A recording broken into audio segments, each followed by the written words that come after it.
आजकल हम लोग नॉर्मल खाना छोड़ के फास्ट फूड ज़्यादा खा रहे हैं। रात को सोने का भी टाइम है ना, वो पहले 11 से 6 था, वो आज हो गया है रात के 3 से सुबह 11 बजे तक। हम लोग जिम जाते हैं और जिम में बॉडी जल्दी बनाना इसलिए स्टेरॉइड्स ले रहे हैं। क्या आपको सच में लगता है कि स्टेरॉइड आपके लिए अच्छा है, या आपको सच में लगता है कि आपका लाइफस्टाइल अच्छा है, या आपका खाना अच्छा है? तो आज हम इसी विषय में बात करेंगे।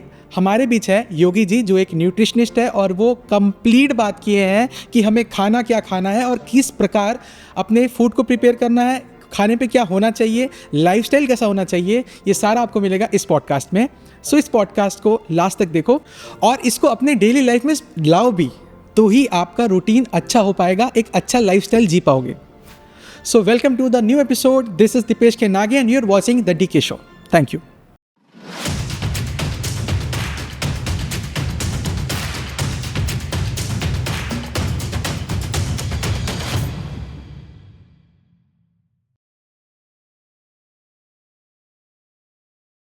सो Yogi ji, welcome to the DK show. Thank you. और हमारे लिए बहुत सौभाग्य की बात है कि आज आप हमारे बीच हो, और हम लोग काफ़ी चर्चा करेंगे इस डाइट प्लान्स के बारे में, न्यूट्रिशंस के बारे में, क्या होता है ये। और चलो स्टार्ट करते हैं हमारा आज का पॉडकास्ट। जी। तो मैं स्टार्ट करना चाहूँगा कि आपकी लाइफ जर्नी से, कि आप Okay. किस प्रकार, मतलब किस प्रकार आप एक न्यूट्रिशनिस्ट तक पहुँचे। आज आप मेरे हिसाब से one of the celebrity nutritionist हो छत्तीसगढ़ के। काफ़ी लोग आपको जानते होंगे। जी। और मैं आपका वही जर्नी जानना चाहता हूँ कि आप एक न्यूट्रिशनिस्ट के तक, ये जो आपका चैलेंज था जब आपने स्टार्ट किया था, वो आपका कैसे हुआ, कैसे आप यहाँ तक आए? श्योर। सो ये जर्नी मेरे जीवन से स्टार्ट होता है, आज से 10-12 साल पहले स्टार्ट होता है। जब मैं पतला था, आज से 10 साल पहले अगर मैं अपनी वजन की बात करूं तो उस समय मैं 49 kg का था। तब मैं काफ़ी पतला था, तो मैंने जिम ज्वाइन किया, जैसे हम सब करते हैं। हाँ। तो मेरे बड़े भैया थे, बोले कि जिम ज्वाइन करो, थोड़ा बॉडी बनाओ, पतले लग रहे हो, जैसा दिखना चाहिए, उम्र हो रही है तो शरीर में थोड़ा मांस होना चाहिए, तो जिम जाओ। अच्छा। तो उन्होंने बोला कि जिम सजेस्ट किया कि जिम जाओ, तो मैं जिम चला गया। तो उस दिन क्या हुआ कि मैंने ज़्यादा वर्कआउट कर लिया। सो वहाँ से स्टार्ट हुआ ये कि मैंने, क्योंकि आज से 10 साल पहले जिमों में उतना ट्रेनर भी नहीं हुआ करते थे और लोगों में उतना ज्ञान भी नहीं हुआ करता, सही गाइडेंस नहीं था। गाइडेंस नहीं था। तो मैं फर्स्ट डे जिम गया, मैंने 2-3 घंटे, क्योंकि जोश था, एक एज भी थी तो करना भी है, हाँ। तो मैंने ज़्यादा वर्कआउट किया फर्स्ट डे जाके। तो हुआ ये कि जब हम बहुत ज़्यादा वर्कआउट करते हैं फर्स्ट टाइम हो, तो बॉडी में बहुत ज़्यादा सोरनेस होती है, स्ट्रेन आ जाता है। स्ट्रेन आ जाता है। मैं घर आया, घर आके मैं सो गया। सोकर जब मैं उठा तो मैं अपने हाथ को मूव नहीं कर पा रहा था, इतना ज़्यादा हैवीली पेन कर रहा था। हाँ। 3-4 दिन बाद मैं जिम गया, फिर मैंने जिम में जाके बताया कि देखो मेरे साथ ऐसा ऐसा होगा। तो बोला कि अभी देखो आप बिगनर हो, धीरे धीरे धीरे बढ़ाओ, एक साथ इतना ज़्यादा नहीं करते। तो फिर मैंने धीरे धीरे धीरे करना स्टार्ट किया। तो ऐसे हफ्ते 2 हफ्ते चले गए, लेकिन शरीर में मैंने देखा कि कोई चेंजेस नहीं आ रहे हैं, कोई बदलाव नहीं आ रहा है। जैसा मैं पहले दिन था वैसा मैं 20वें दिन भी, हाँ। शरीर में कोई चेंजेस नहीं आ रहा है। तो मैंने पूछा, जो मेरे आसपास लोग वर्कआउट करते थे, कुछ अच्छे भैया थे, उनसे पूछा कि मैं वज़न बढ़ाना चाह रहा हूँ, शरीर में थोड़ा मांस आ जाए, उसके लिए मैं क्या करूँ। तो उनमें से भैया ने बोला कि आप केले खाओ, चने खाओ, मूंगफलियाँ खाओ, तो उससे क्या होगा कि आपके शरीर में चेंजेस आएगा। तो मैंने क्या किया कि मैंने एक साथ बढ़ाना, मतलब एक ही, मैं शाम को घर गया, घर जाने के बाद मैं सब कुछ लाने को गया, एक बार मैं लेकर आया। तो मैंने क्या गलती किया कि मैंने एक साथ केले भी बढ़ा दिए, चने भी ऐड कर दिए, मूंगफली भी ऐड कर दिया। अच्छा। उससे पहले जो मेरे खाने में था कि 2-3 बार का खाना आ रहा है, नॉर्मल दाल चावल रोटी हरी सब्जियां आ रही हैं। हाँ हाँ। तो क्या होता है, जब हमने एक साथ खाना बढ़ा दें तो बॉडी उस चीज़ को एक्सेप्ट नहीं कर पाता, क्योंकि हमारी उतनी क्षमता नहीं है। नहीं। तो दूसरे दिन कॉन्स्टिपेशन होना स्टार्ट हुआ, डाइजेशन रिलेटेड प्रॉब्लम स्टार्ट हुआ। तो मुझे समझ में आया कि एक साथ ऐसे नहीं करना चाहिए। तो मैं जिम में दोबारा गया और मैंने डिस्कस किया कि देखो अब मेरे साथ ऐसा ऐसा हो रहा है, अब मैं क्या करूँ। तो उन्होंने फिर से मुझे बोला कि आप इस तरह से नहीं करते, आप एक एक दिन बढ़ाइए। एक दिन आपने केला ले लिया, एक दिन मूंगफली ले लिया, धीरे धीरे करके आप बढ़ाएंगे तो चेंजेस आएगा और बॉडी उसको एक्सेप्ट कर पाएगी। अब यहाँ पे क्या हुआ कि मैंने चीज़ें करनी स्टार्ट की, बट बॉडी में फिर भी उतना चेंजेस नहीं आया। हाँ। तो कहीं ना कहीं मायूसी आई कि मैं इतना मेहनत कर रहा हूँ, रेगुलर जिम जा रहा हूँ, खाना खाने की कोशिश भी कर रहा हूँ, लेकिन फिर भी मेरे शरीर में कोई चेंजेस नहीं आ रहे। नहीं यार। तो मैं कुछ समय के लिए मायूस हो गया था। तो ऐसे 15-20 दिन और चलते गए, तो मुझे समझ में नहीं आ रहा था कि मैं करूं क्या, और मुझे खुद में भी पता नहीं था कि करना क्या चाहिए, ना कोई गाइड करने के लिए था, ना मुझे खुद उस चीज़ का ज्ञान था कि अब करें क्या। लेकिन एक है कि अब मुझे वज़न बढ़ाना है, शरीर में चेंजेस चाहिए, क्योंकि दुबला पतला शरीर अपने आप में एक बर्डन की तरह लगता है। आपका कॉन्फिडेंस चला जाता है। जब आप कहीं जाते हैं तो लोग आपको कहीं ना कहीं उस तरीके से देखते हैं। जब आप मोटे हैं तो जिस तरह से मोटे को जज किया जाता है, वैसे पतले दुबले लोगों को भी जज किया जाता है उसके शरीर से। और जैसे जैसे आपका उम्र बढ़ता है तो ये चीज़ और मन में बढ़ते जाता है कि नहीं, मुझे ठीक लगना है, फिट दिखना है। और जब हम जिम जाते हैं तो कहीं ना कहीं होता है कि बाइसेप्स चाहिए, क्योंकि हम किसी को देख रहे हैं जिनके अच्छे बाइसेप्स हैं। तो मेरे अंदर भी वो चीज़ आने लगा कि नहीं, मुझे कुछ करना पड़ेगा मेरे शरीर का, मैं ऐसे पतले तो नहीं रह सकता। तो मैंने धीरे धीरे पढ़ना स्टार्ट किया, तो मुझे समझ में आया कि शरीर के लिए कितना कैलोरीज हमें चाहिए, कौन सा खाना चाहिए, खाना खा रहे तो खाना पचता कैसे, मैं इसके बारे में पढ़ना स्टार्ट किया। हाँ। उसी दौरान एक भैया थे मेरे जो कि डॉक्टर भी थे, तो उन्होंने मुझे सजेशन दिया कि आप इसकी स्टडी होती है न्यूट्रिशन की, आप इसकी स्टडी कर लीजिए, अगर आपको इसमें ज़्यादा इंटरेस्ट है तो आप पढ़िए, खुद के लिए पढ़िए एटलीस्ट। तो उससे क्या होगा कि आप अपने शरीर में एक्सपेरिमेंट करके देख पाओगे, चेंजेस समझ पाओगे। तो मेरा जो रुझान है वहाँ से बढ़ा खाने की ओर, डाइट की ओर, न्यूट्रिशन की ओर। तो मेरा जो झुकाव है वहाँ से बढ़ना स्टार्ट हुआ। फिर बाद में मैं रायपुर आया, मेरा होम टाउन तिल्ला है, तिल्ला का निवासी हूँ मैं वहाँ का। अच्छा। तो मैं वहाँ पे कुछ समय तक रहा, मतलब वहाँ पे मेरा जन्म, वहाँ पे मैं रहा। उसके बाद मैं रायपुर आया, तो फिर मैंने यहाँ पे उस चीज़ की स्टडी की, तो मुझे समझ में आया कि बॉडी रिस्पॉन्स कैसे करता है। फिर मैंने अपने आसपास के लोगों को देखा, तो चूँकि मैंने कोर्स किया, मुझे चीज़ें समझ में आने लगी। तो लोग पूछना भी स्टार्ट किए कि भाई आपकी बॉडी अच्छी लग रही है और बहुत जल्दी चेंज हो रही है। जैसे हम लोग बहुत मेहनत कर रहे हैं फिर भी चेंजेस नहीं आ रहे, आप ऐसा क्या कर रहे हो कि आपके शरीर में इतना ज़्यादा जल्दी चेंजेस आ रहे हैं। तो मैंने लोगों को शेयर करना स्टार्ट किया कि आप इसको इस तरह ले लीजिए, तो आपको डाइजेशन भी अच्छा हो जाएगा, बॉडी में उस चीज़ का इफेक्ट भी दिखेगा, और सही तरीका क्या है। तो मुझे वहाँ से समझ में आया कि मैं इसको सिर्फ हॉबी ना रख के या सिर्फ अपने तक न रख के दूसरों को भी ये चीज़ हेल्प कर सकता हूँ। तो फिर वहाँ से मैंने न्यूट्रिशन को चूज़ किया एज अ करियर। हाँ, तो न्यूट्रिशनिस्ट और डाइटिस्ट ये दो अलग चीज़ है जी, या एक ही वे के दो अलग अलग रास्ते हैं मेरे हिसाब से? ओके, दोनों में फ़र्क है। हाँ। दो अलग अलग चीज़ है। जैसे हम न्यूट्रिशनिस्ट की बात करते हैं तो इसमें जो हमारा फोकस एरिया है ये स्पोर्ट और एथलीट पे ज़्यादा रहता है, इन जनरल वेलनेस पे ज़्यादा रहता है। दूसरी ओर जब हम डाइटिशियन की बात करते हैं, इसमें हम क्लिनिकल क्लाइंट्स जिनको मेडिकल डिसऑर्डर्स हैं उस पर फोकस बेस ज़्यादा रहता है। अच्छा। दोनों का ये लाइक एरिया जो वर्किंग एरिया है वो अलग अलग है। इसमें हम एथलीट के ऊपर फोकस कर रहे हैं, ट्रांसमिशन जर्नी के ऊपर फोकस कर रहे हैं। डाइटिशियन में हम मेडिकल्स जिन पेशेंट्स हैं जिनको प्रॉब्लम्स हैं हम उस पर फोकस कर रहे हैं। तो ये दो अलग अलग वर्क एरिया है डाइटिशियन और न्यूट्रिशनिस्ट का। अच्छा, आज के डेट पे हमारे पहले भी एक्चुअली हमारे इंडियन कल्चर्स में फास्टिंग था। जैसे कि नवरात्रि है तो हम लोग 9 दिन का फास्ट रखना एक चीज़ होता है। कई अलग अलग रिलीजन्स में ऐसे होते हैं, जैसे ये अपना ये होता है, कई लोगों का रोज़ा होता है रमज़ान का, है ना। लोग बहुत दिन भर नहीं खाते हैं, फिर एक टाइम पे उनका तोड़ के रोज़ा खाते हैं। और आई थिंक क्रिश्चियंस में भी ये कुछ फास्टिंग का प्रोसेस है। और आज के डेट पे डॉक्टर सजेस्ट करते हैं कि नहीं, तुम्हें फास्टिंग या इंटरमीडिएट फास्टिंग रखना चाहिए या फिर कोई काइंड ऑफ फास्टिंग। तो आपके लिए फास्टिंग क्या है and how it like works with the diet plan और न्यूट्रिशनिस्ट और न्यूट्रिशन? ओके, सो पहली बात बहुत अच्छा प्रश्न है, इसके बारे में सबको जानना चाहिए कि फास्टिंग का इम्पोर्टेंस क्या है हमारे लाइफ में। तो हम इसको इस तरह समझ सकते हैं कि हमारा जो शरीर है वो एक घर या एक फैक्ट्री है जिसमें बहुत सारे वर्कर काम कर रहे हैं। तो जो शरीर हुआ वो हमारी फैक्ट्री हो गई और जो ऑर्गन्स हुए हमारे लेबर्स हो गए, हमारे मजदूर हो गए।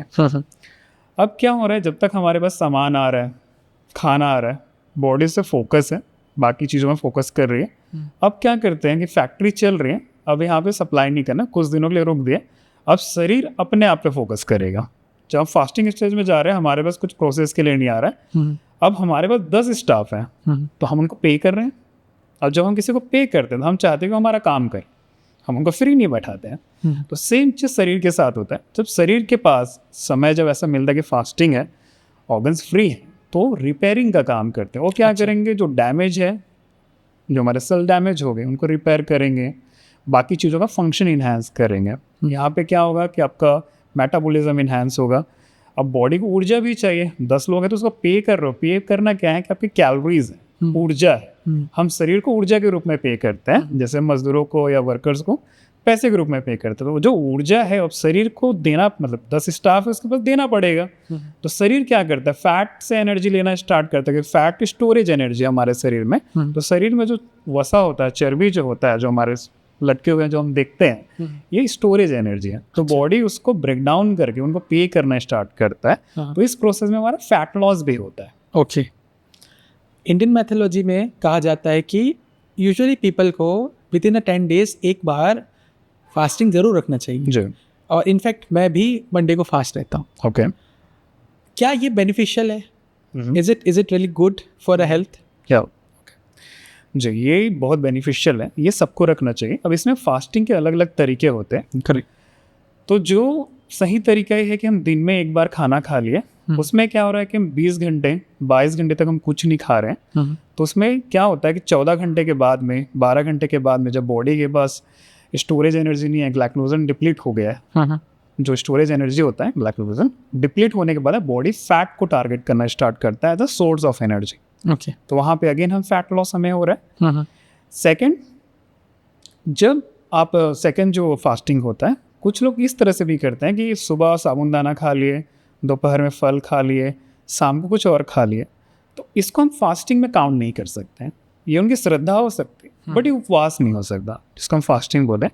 फास्टिंग 3 तरीके के होते हैं, या तो ड्राई फास्टिंग जिसको हम निर्जला बोलते हैं कि जल और अन्न नहीं आ रहा है। दूसरा ऑल्टरनेटिव फास्टिंग कि हमने एक दिन खाना खाया, दूसरे दिन हमने ब्रेक दे दिया।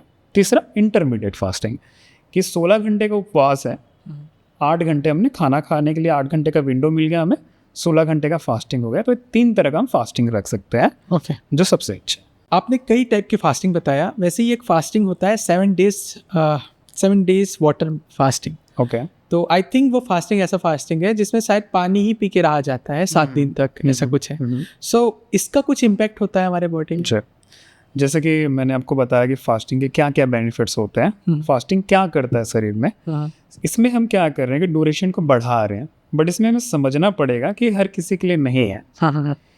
ये जो 7 डे फास्टिंग है, जो पहले फास्टिंग कर चुके हैं या फास्टिंग करते आ रहे हैं, ये उसको फॉलो कर सकते हैं। बेनिफिट सेम है, आपका मेटाबॉलिज्म इनहांस होगा, गट सेल आपके अच्छे हो जाएंगे, एनर्जेटिक रहेंगे आप। बट अगेन इसमें हम ध्यान देना पड़ेगा कि हर किसी के लिए नहीं हो सकता। जिसने पहले किया हुआ है या जो एक फिट शरीर है वो कर सकता है। कभी भी हम जो कोई भी चीज़ ट्राई करते हैं, अपनाने की कोशिश करते हैं अपनी दिनचर्या में, उसको हम धीरे धीरे अपनाना चाहिए।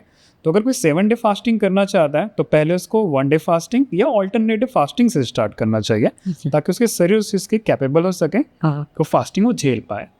नहीं तो इसमें क्या हो सकता है कि उसको चक्कर आना, लो बीपी, ये सारी चीज़ें हो सकती हैं। और ऐसे ही फास्टिंग से रिलेटेड एक और टॉपिक है जो है नींद। सबके लाइफ में, स्पेशली आज का जनरेशन में जो लोग काम करते हैं, जो यंगस्टर्स है, काफ़ी एजुकेशन जो बच्चे ले रहे हैं, काफ़ी रात भर पढ़ाई करते हैं। कोई तो रात ही पढ़ाई करते हैं, दिन में सोते हैं। और जैसे मेरा रूटीन ऐसा है कि मेरा जॉब ऐसा है कि मुझे रात भर काम करना, 3 बजे 4 बजे तक मैं सोता हूँ। तो आज का जो रूटीन है ना स्लीप का, वो काफ़ी चेंज हो चुका है। और मैं ये जानना चाहता हूँ कि एक अमाउंट ऑफ टाइम होता है ना, मतलब इतने घंटे तक तुम्हें सोना पड़ेगा या इतना सोना चाहिए। तो इसमें आपका क्या राय है कि हमें प्रॉपरली किस प्रकार सोना चाहिए और कैसा वे में सोना चाहिए, कितने घंटा मिनिमम सोना चाहिए? कई लोग होते हैं जो रात को भी अच्छे से सोते हैं और 12 बजे के बाद 3 घंटा और एक्स्ट्रा सोते हैं। So is it a good or not, that I need to know. समझते हैं इसको। देखिए, हमारा जो शरीर है एक मैनुअल के साथ आता है। जैसे हमारा फ़ोन आता है तो उसमें एक बुक होता है, उसमें मेंशन है कि कब, कैसे और किस तरह से यूज़ करना है उसका। शरीर के साथ भी वैसा है कि कब खाना है, कब पीना है, कब सोना है, वो डिसाइडेड है। उसकी एक साइकिल है, उस तरह से हमारे हार्मोन्स रिस्पॉन्स करते हैं। तो हम अगर रूटीन में आए कि हमें कब सोना चाहिए, तो रात का 9 से 11 के बीच में हमें सो जाना चाहिए।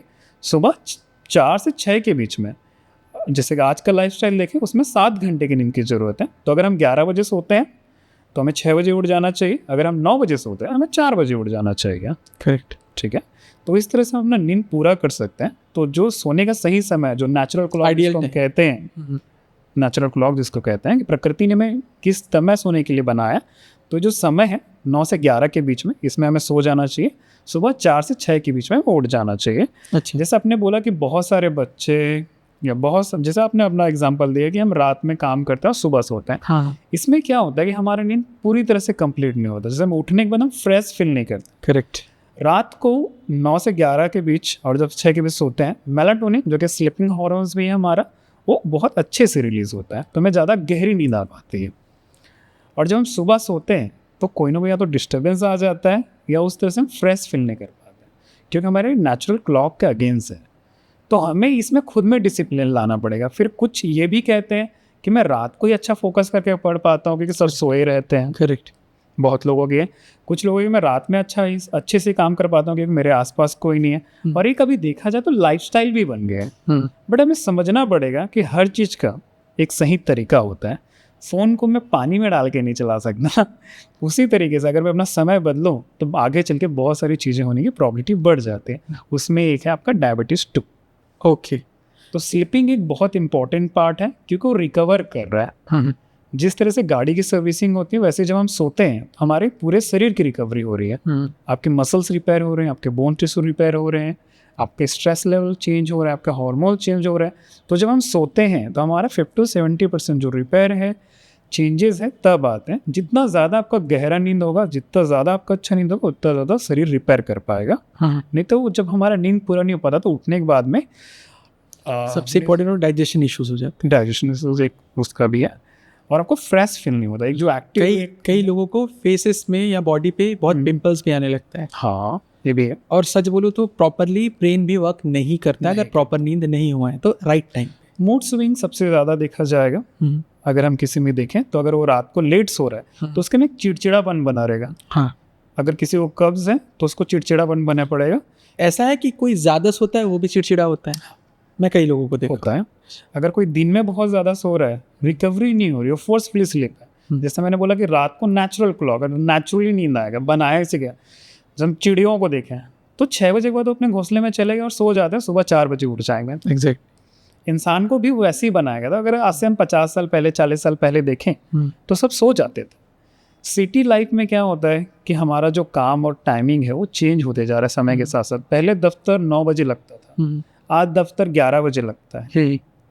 पहले लोग 5 बजे घर पहुंच जाते थे, अब लोग 8 बजे 9 बजे घर पहुंच रहे हैं।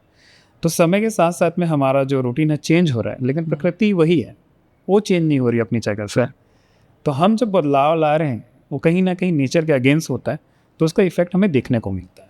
आजकल सारे लोगों का, मतलब मेरे हिसाब से 70% ऑफ यूथ इतने प्रेशर होता है वर्क का, पढ़ाई का, कि किसी किसी को तो नींद भी नहीं आता है। हाँ, बहुत सारे नींद ही नहीं आता है। मेरे साथ भी एक इशू हुआ था। तो उस समय मैं मेलाटोनिक एक पिल्स आता है वो लेता था। ओके। और इसी के बारे में मैं चर्चा करना चाहता हूँ कि I know that all those medicine are not preferred, है ना, मतलब प्रायोरिटी नहीं दिया जाता, पर मेरा मजबूरी था। तो क्या ये चीज़ें नहीं लेनी चाहिए और इसकी सब्स्टिट्यूट क्या है अगर कोई इंसान इस काइंड ऑफ थिंग्स को फेस करेगा तो? ओके, इसमें 2 चीज़ है। अगर आप ले रहे हैं तो किसी के गाइडेंस के अंदर लीजिए, देख रेख में लीजिए। दूसरा, अगर हम इसका सब्स्टिट्यूट देखें तो शरीर को थकाई, जितना आपका शरीर थकेगा उतना आपको नींद आएगा। तो बहुत सारे लोग ट्राई करते हैं 1 दिन 2 दिन, उसके बाद तो गिव अप कर देते हैं, मुझे नींद नहीं आ रहा है। कुछ लोग क्या करेंगे, फ़ोन में चैंटिंग लगा देंगे, कुछ ध्वनि लगा देंगे और सोने की कोशिश करेंगे। उसमें क्या होता है कि हम हर 10-15 मिनट में उसको दोबारा उठाकर देख रहे हैं, चेक कर रहे हैं। सोने का सही तरीका क्या है कि अब लाइट बंद करें, पर्दे लगा दें, आंखों पे रोशनी ना आए, 15-20 मिनट के लिए शांत बैठें। जब ऐसे हम 10-15 दिन करेंगे तो जाके हमारा जो हैबिट है वो चेंज होगा।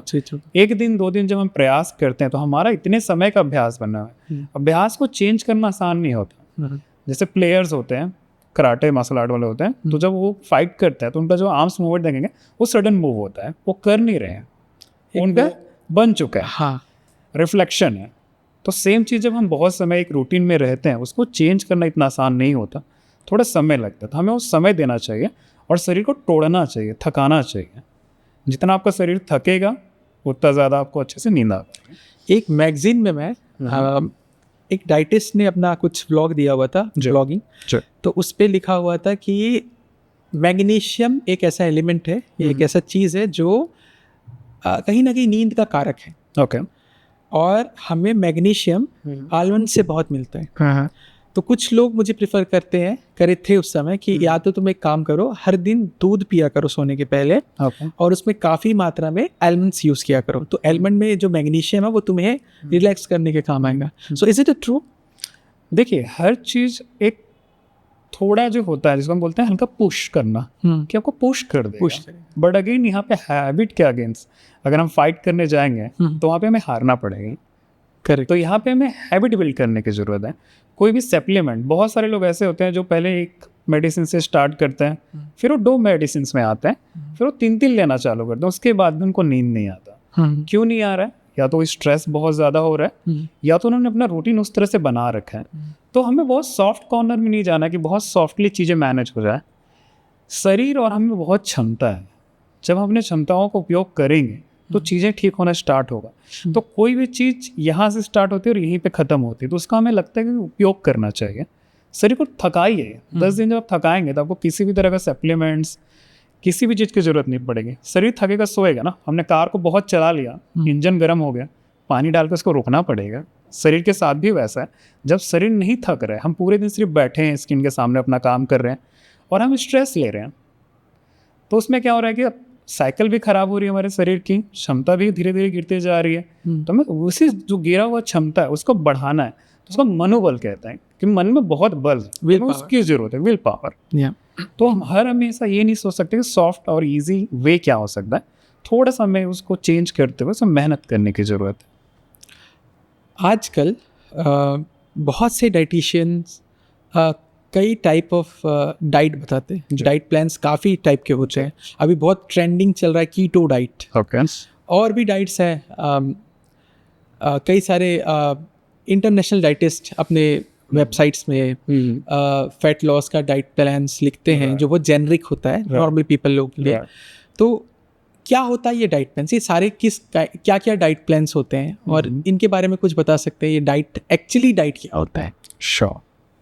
देखिए, पहली बात, हमने खाने को डाइट का नाम दिया हुआ है। खराब खाने को हम खाना कहते हैं, जंक फूड को हम खाने में श्रेणी में ला देते हैं, और जो हमें सच में खाना चाहिए उसको हम डाइट का नाम देते हैं। आज के समय में एक माइंडसेट जो है ये भी है।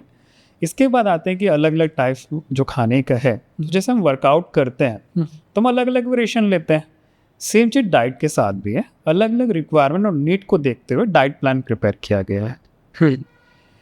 तो कीटो डाइट उन्हीं में से एक डाइट प्लान है, जो कि इंडियन वेदर को, इंडियन नेचर जो फूड हैबिट है हमारा, उसको उतना सूट नहीं करता। जैसे कि हम देखें, हमारे खाने में अगर रेशो 70% कार्बोहाइड्रेट का आ रहा है, जब हम कीटो डाइट प्लान में जाते हैं 5% कार्बोहाइड्रेट, 20-25% जो टोटल आ रहा है आपके खाने में, 20-25% प्रोटीन आ रहा है, 70-75% ऑफ फैट आ रहा है। ये हमारे खाने का जो नेचर और हैबिट है उससे बिल्कुल अलग है। तो ये इंडियन नेचर को उस तरह से सूट नहीं करता। फिर बहुत सारे ऐसे लोग होते हैं जो ट्रेंड में चल रहा है, लोगों ने कहा है कि अच्छे रिजल्ट आ रहे हैं, तो लोग फॉलो करना चाह रहे हैं। तो फॉलो किया जा सकता है, बहुत लोग कर भी रहे हैं, बट नेचर हमारा जो है खाने का जो हैबिट है, जो हम जिस तरह से इंडियन फूड है, उसको सूट नहीं करता है। अच्छा, आपको क्या लगता है इंडियन फूड, हमारा जो कल्चरल फूड है, दाल चावल सब्जी, हम लोग ऐसा देखते हैं जी, और आजकल ऐड कर देते हैं सैलड्स, जी, जी। क्या ये कंप्लीट फूड है? एज अ डाइटिस्ट ये बता सकते हैं कि this is sufficient food, I don't know this is sufficient और नॉट, बट क्या ये फूड सच में कंफर्ट फूड है? ओके। या तो ये फूड न्यूट्रिशन वाइज भी बहुत अच्छा है? क्या हम जान सकते हैं इससे? श्योर। अगर हमें इंडियन खाने को देखें तो हमारा खाना वेराइटीज़ बहुत सारे हैं। पंजाब में जाएंगे अलग खाना मिलता है, गुजरात में एक अलग तरीके का खाना मिलता है। तो बहुत सारे लोग कहते हैं कि इंडियंस के पास खाने का ऑप्शन नहीं है, इंडियन के पास बहुत लिमिटेड सोर्स है। अगर आप वेजिटेरियन भी हो तो आपके पास बहुत लिमिटेड सोर्स है, इस तरह से कहा जाता है। एग्जैक्टली। हमारे पास सभी तरह के खाने हैं, सभी तरह के न्यूट्रिएंट्स हैं, हमें कॉम्बिनेशन की ज़रूरत होती है कि उसको हम सही रेशियो में, सही कॉम्बिनेशन के साथ में खाना लें, तो हमारा जो रिक्वायरमेंट ऑफ न्यूट्रिशन है फुलफिल होता है। इसके लिए आपको ज़रूरी नहीं कि आप वेस्टर्न कल्चर को फॉलो करें और उस तरह का ही मिल लें। हमारे खाने इनफ है। अब बहुत लोग ये भी कहते हैं कि आप इंडियन खाने में शरीर जो है बहुत पतला होता है। इंडियन बॉडी टाइप अगर हम देखें तो थोड़ा फैटी और पतले होते हैं या तो बहुत मोटे होते हैं। फिर हम कंपेयर करते हैं बाहर के लोगों से कि मस्कुलर है, उनका मसल साइज अलग है। तो हम ये भूल जाते हैं उनका इन्वायरमेंट और हमारे इन्वायरमेंट में फ़र्क है। तब भी देखा जाए तो एक बहुत अच्छे रेसलर थे दारा सिंह। जी, अब वो तो इंडियन खाना ही खाते थे। इंडियन खाना खाते हैं। आई नो दैट कि हो सकता है वो डाइट पे नॉनवेज लेते होंगे, एग्स मीट्स लेते होंगे, पर भी वो खाना तो इंडियन ही था। अब आप इसको इस तरह ले सकते हैं, जिस जानवर को हम मार के खा रहे हैं हाँ, उस जानवर ने मीट नहीं खाया है, उस जानवर ने घास फूस ही खाया है। अब हाथी को ही देख लो, हाँ, हाथी तो घास खाता है, बॉडी देखो। तो उसी तरह है कि हम बहुत बार ब्लाइंडली वेस्टर्न को फॉलो करना चाहते हैं। हम अपने कल्चर और रूट को भूल जाते हैं कि हमारे पास क्या है। बात आज जो हम बोलते हैं 10 साल बाद जाके वही चीज़ वो जाके बोलते हैं कि हाँ ये सही है। एग्जाम्पल फास्टिंग का है। जैसे पहले कहा जाता था फास्टिंग गलत है, नहीं करना चाहिए, हर 3 घंटे में खाना खाना चाहिए। आज से 10 साल पहले अगर हम डाइट उठा के देखें तो बहुत सारे ऐसे आर्टिकल्स थे जिसमें ये कहा जाता था कि आपको हर 3 घंटे में खाना खाना चाहिए। आज हम क्या कहते हैं कि दिन में 3 बार खाना खाओ बहुत है। और हम दिन में 3 बार कब से खाना खाते आ रहे हैं? सदियों से। देखा जाए तो हम वापस आ रहे हैं। हाँ, हम ही में आ रहे हैं। हमारे साथ बिकॉज इंडियन मैथोलॉजी में बड़ा स्पेसिफिक है इसको लेके कि हमारा खाना 3 पोर्शन में होना चाहिए, रात, सुबह और दोपहर, राइट। इनफैक्ट रात भी उतना रात नहीं, हम लोग शायद सूर्य उदय डूबने के पहले ही अपना लास्ट मील ले लेते थे, करेक्ट। तो कहीं ना कहीं देखा जाए तो हम लोग वही चीज़ फॉलो करते थे पहले भी, और आज का जनरेशन वापस आ रहा है उस चीज़ को लेकर। हाँ, इसको हम इस तरह समझ सकते हैं। अभी के समय में बहुत प्रचलित है इंटरमीडिएट फास्टिंग। सेम रेशियो है, 16 घंटे आपका फास्ट चल रहा है। इसमें हम क्या कर रहे हैं कि 16 घंटे हम कुछ नहीं खा रहे हैं, फास्टिंग आवर चल रहा है, 8 घंटे हम खा रहे हैं। तो हमारे जो पूर्वज थे, जो हमारे यहाँ पे ग्रंथ है, उसमें सब पहले ही मेंशन है कब क्या कैसे करना चाहिए। इसके लिए हमें दूसरों से जाके लर्न करने की ज़रूरत नहीं है। हमें अपनी चीज़ों पे विश्वास रखने की ज़रूरत है। हमें अपने रूट पे विश्वास रखने की ज़रूरत है कि जो हम कर रहे हैं और जो हमारे पूर्वजों ने किया है वो गलत नहीं है। बाद में जो आज हम बोलते हैं वो 10 साल बाद जाके प्रूव होता है कि ऐसा ही था, करेक्ट। तो कहीं ना कहीं हम में कमी है कि हम अपने रूट को भूल जाते हैं। आज के कल्चर पे नॉन वेजिटेरियंस बहुत हैं, और कई जिम पीपल हैं जो जिम करते हैं, या फिर जिम्नास्टिक और भी जो एक्टिविटीज़ है, स्पोर्ट्समैन, इनके लिए प्रोटीन डाइट बहुत ज़रूरी है।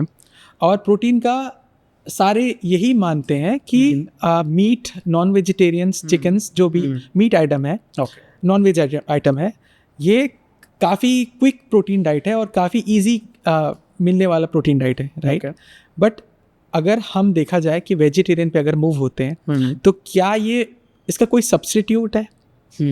हमारे इंडिया में आज के डेट पे लोग कई लोग वेगन कहला रहे हैं, मतलब वो बिल्कुल डाइटरी नहीं यूज़ करते, I mean dairy product use नहीं करते। काफ़ी वेजिटेरियंस भी हैं जो डेयरी प्रोडक्ट यूज़ करते हैं, पर वो नॉन वेजिटेरियन नहीं खाते। कुछ अभी एक नया वेराइटी आया हुआ है एगिटेरियंस, जो अंडे खा के बॉडी बना रहे हैं, राइट। तो आपको क्या लगता है कि इस रियली वो नॉन वेजिटेरियन नहीं, मतलब खाना ही ज़रूरी है बॉडी बनाने के लिए, बिकॉज प्रोटीन डाइट के लिए, या तो हम सब्स्टिट्यूट के तौर पे वेजिटेरियन होके भी उसको फॉलो कर सकते हैं? देखिए, इसमें हम चॉइस और प्रेफरेंस पे आते हैं। दोनों ऑप्शन आपके पास है। बहुत सारे लोग नॉन वेज भी खाते हैं, बहुत लोग वेज भी खाते हैं, तो ये पर्सनल चॉइस है। बहुत सारे लोगों के घरों में शुरू से नॉन वेज नहीं बनता, वो वेजिटेरियन है। बहुत सारे लोगों के यहाँ पे दोनों बनता है कि वेज भी खा रहे हैं, नॉन वेज भी खा रहे हैं। तो हमारे पास दोनों में इनफ अमाउंट ऑफ सोर्स है जहाँ से हम प्रोटीन ले सकते हैं। तो ऐसा नहीं कि नॉन वेज खाने से हमारी बॉडी बनेगी। नॉन वेज से प्रोटीन लेना ईजी है कि उसमें कॉम्बिनेशन नहीं चाहिए कि 2 चीज़ों को मिला के प्रोटीन चाहिए, ऐसा नहीं है। उसमें आप सिंगल सोर्स भी ले रहे हो तो आपका प्रोटीन आ रहा है वहाँ पे। वेज में पनीर एक हमारे पास एक अच्छा ऑप्शन है जहाँ पे आपको फर्स्ट क्लास प्रोटीन मिल जाता है, तो आप पनीर से भी प्रोटीन ले सकते हैं, दाल चावल मिला के प्रोटीन ले सकते हैं। तो कॉम्बिनेशन बना के आप चीज़ों को फुलफिल कर सकते हैं। यहाँ पे सिंपल एक सोर्स हमने मीट से प्रोटीन ले लिया। दोनों में एक और फ़र्क है, दोनों में डाइजेशन का बहुत फ़र्क है। दाल चावल को पचाना मीट को पचाने से बहुत आसान है। करेक्ट। अगर हम दोनों का पचाने का समय देखें, मीट को पचाने के ब्रेक लिए डाउन करना बड़ा मुश्किल होता है नॉन वेजिटेरियन। ब्रेक डाउन करना मुश्किल होता है, कॉन्स्टिपेशन होने के प्रॉबिलिटीज ज़्यादा होते हैं। हाँ। नॉनवेज को पचाने के लिए 1 घंटा 30 मिनट का समय चाहिए। वेज खाना दाल चावल आ रहा है 45 मिनट टू 1 आवर्स में आपका खाना पूरी तरह से पच जाता है। तो दोनों में पाचन में बहुत फ़र्क है। सही। जैसे मीट है जी जो डायरेक्ट सोर्स है प्रोटीन का, जी। लीन मीट, वैसे ही जैसे हम अब वेजिटेरियन पीपल होते हैं वो चावल खाते हैं, जी इधर रोटी खाते जी। हैं, दोनों ही कार्ब है, और दाल खाते हैं। हाँ ये बेसिक है हमारे इंडिया का। और सब्जी। जी। तो अगर मैं सब्जी को साइड पे रख के सिर्फ दाल और चावल का बात करूं या दाल और रोटी का बात करूं, तो ये क्या ये सफिशिएंट प्रोटीन है जो हमारे बॉडी को complete diet, complete protein provide करवा रहा है? देखिए, खाने में केवल प्रोटीन नहीं होगा, जैसे हमने बोला था, खाने में 3 चीज़ें आपकी ज़रूरी हैं। आपको एक हेल्दी फैट भी चाहिए, प्रोटीन भी चाहिए, कार्ब्स भी चाहिए। अब हम क्या कर रहे हैं कि हम पूरा जो फोकस कहीं ना कहीं हम प्रोटीन पे लगा देते हैं, क्योंकि हम जो प्रोटीन का नाम सुनते हैं तो उसको कहीं ना कहीं फिटनेस से कनेक्ट करता है। खाने में आप घी भी ऐड कर सकते हैं। अच्छा। घी भी चाहिए आपको खाने में, दाल भी चाहिए, रोटी भी चाहिए, तो ये आपका कंप्लीट प्रोटीन बन गया। अब इसको हम इजी बना देते हैं कि हमने एक रोटी लिया, 100 ग्राम दही लिया, थोड़ा सब्जी ऐड कर लिया या सैलेड ऐड कर लिया।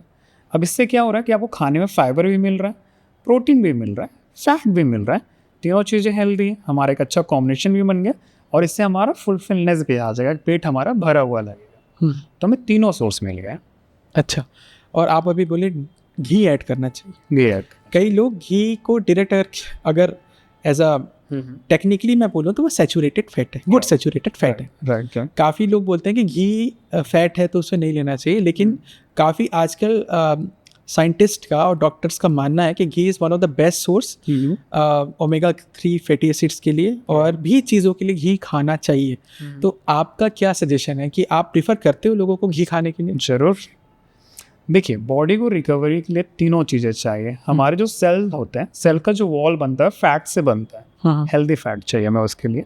तो हमारे ओवरऑल रिकवरी के लिए हमें फैट की ज़रूरत होती है। जो हमारा टेस्टोस्टेरोन लेवल बूस्ट होता है उसमें आपको फैट की ज़रूरत है। अच्छा। तो आपका जब टेस्टोस्टेरोन लेवल बनता है, आपका hair growth, muscle growth, eye vision सब आ जाता है। ओवरऑल आप अगर देखेंगे तो आपके ग्रोथ के लिए बहुत ज़रूरी है।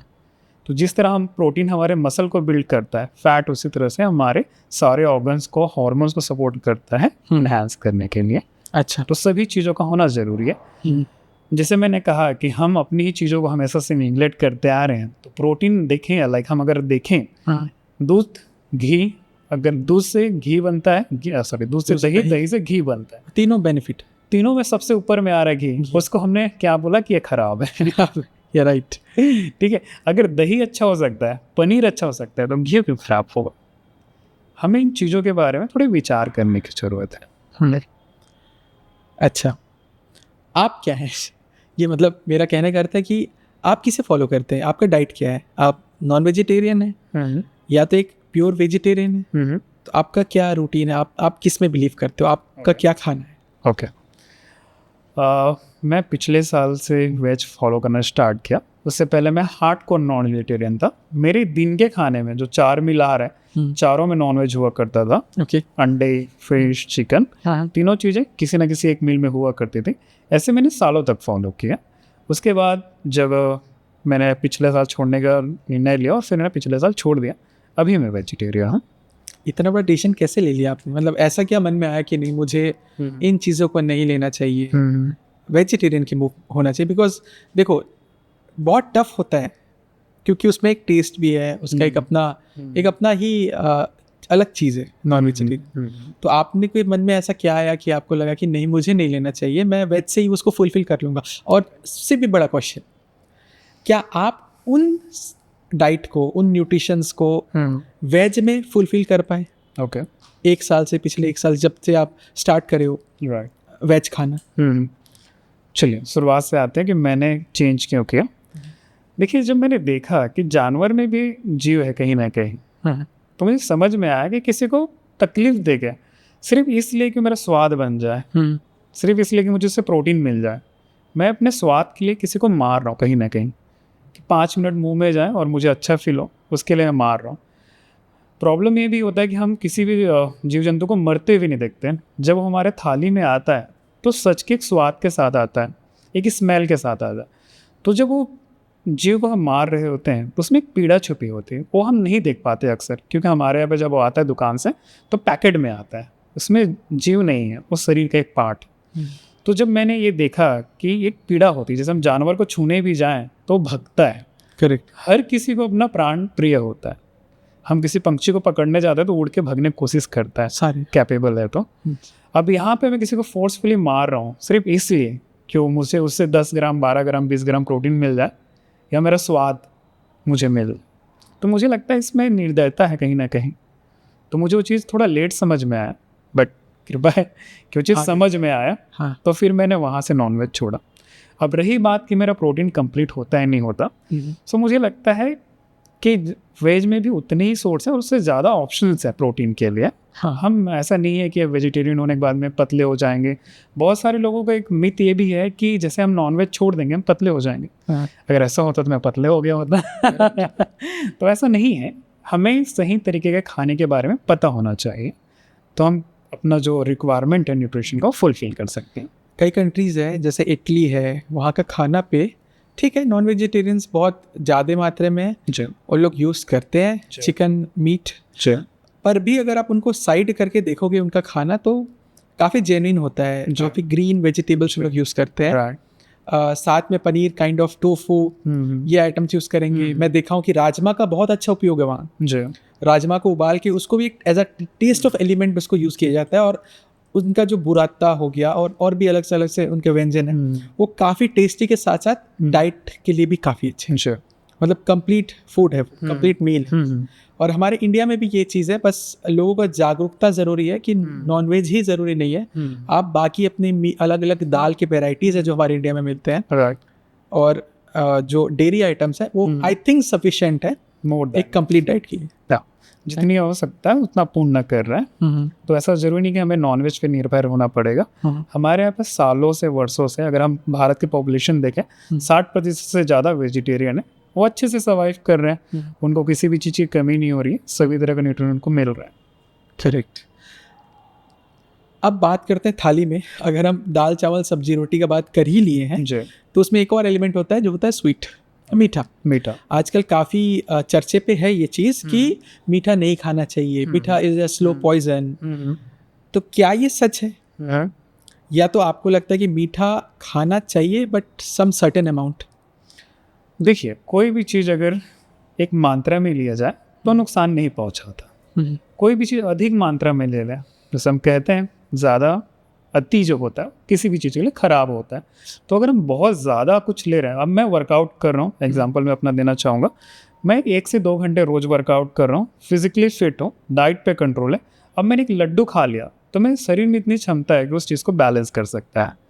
आप फिजिकली एक्टिव नहीं है, कुछ भी नहीं कर रहे हैं, सिर्फ खाना खा रहे हैं, तो ऐसी चीज़ों में अवॉइड करना चाहिए। बट आप फिजिकली फिट हैं तो एक लड्डू आप खा सकते हैं, उससे आपको बहुत नुकसान नहीं पहुँचेगा। आपको थोड़ा जाके ज़्यादा मेहनत करना पड़ेगा। काफ़ी लोग शुगर को, मतलब आजकल तो ऐसा हो गया कि नहीं शुगर नहीं लेना। आजकल हमारे मदर्स पहले से ही बच्चों को बोलते शुगर नहीं देना, शुगर इज़ बैड। सो आपके लिए क्या है शुगर? क्या होता है, अगर हम अभी के खाने में देखें तो बहुत सारी जगहों में शुगर आना स्टार्ट हो गया। जैसे हम क्या बोलते हैं, खाना खाने के बाद हमें एक रसगुल्ला चाहिए होता है, ब्रेकफास्ट के बाद कुछ और चाहिए होता है। तो हर जगह जब मीठा आने लगेगा तो खराब है। अब मैंने जैसे कहा कि पूरे दिन मैंने अच्छे से चीज़ें फॉलो किया, उसके बाद में मैं एक बार ले रहा हूँ तो उस चीज़ को बॉडी बैलेंस कर सकता है। बट अगर हर मील के बाद कुछ ऐसा मीठा आ रहा है और बहुत ज़्यादा मीठा आ रहा है, वो शरीर के लिए ख़राब है। कुछ लोग बोलते हैं कि फ्रूट जूसेस हेल्दी है, कुछ लोग बोलते हैं कि फ्रूट जूसेस नहीं लेनी चाहिए, आपको डायरेक्ट फल कंज्यूम करना चाहिए। तो इसमें आपका क्या राय है? ओके, देखिए क्या होता है, जब हम फल खाते हैं, फल में फाइबर होता है। जूस जब हम बनाते हैं तो उस फाइबर को हम निकाल देते हैं। इससे हमारे शुगर लेवल में इम्पैक्ट पड़ता है। दोनों सेफ है, दोनों हेल्दी है, दोनों में कोई ख़राब नहीं है। फ़र्क इतना है, जब हम फल के रूप में ले रहे हैं तो बॉडी पास स्लोली आ रहा है सोर्स ऑफ एनर्जी, एक में इंस्टेंट आ जा रहा है क्योंकि फाइबर निकल गए।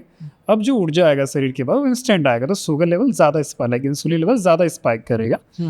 जब हम फल के रूप में ले रहे हैं उसे फाइबर है तो स्लो डाइजेस्ट होगा, डाइजेस्ट होने में समय लगेगा, तो बॉडी इसको और ज़्यादा अच्छे तरीके से यूज़ कर पाएगा। तो दोनों सेफ़ है, दोनों हेल्दी है, दोनों में कोई प्रॉब्लम नहीं है। आप जूस भी ले सकते हैं, आप फल के रूप में भी ले सकते हैं, दोनों सेफ है। अच्छा, कई लोग डेली वर्कआउट करते हैं जी और कुछ लोग अपने रूटीन पे वर्कआउट को नहीं रखते हैं, जी तो कुछ इम्पैक्ट पड़ता है डेली वर्कआउट करने का? क्योंकि नहीं, ये तो है कि ये बेनिफिशियल ही है, ओके। पर भी जो लोग नहीं करते हैं तो क्या सही है? एक नॉर्मल डाइट लेना, एक नॉर्मल रूटीन पे जाना, या तो एक वर्कआउट को अपना डेली रूटीन बनाना, दोनों में से क्या सही है?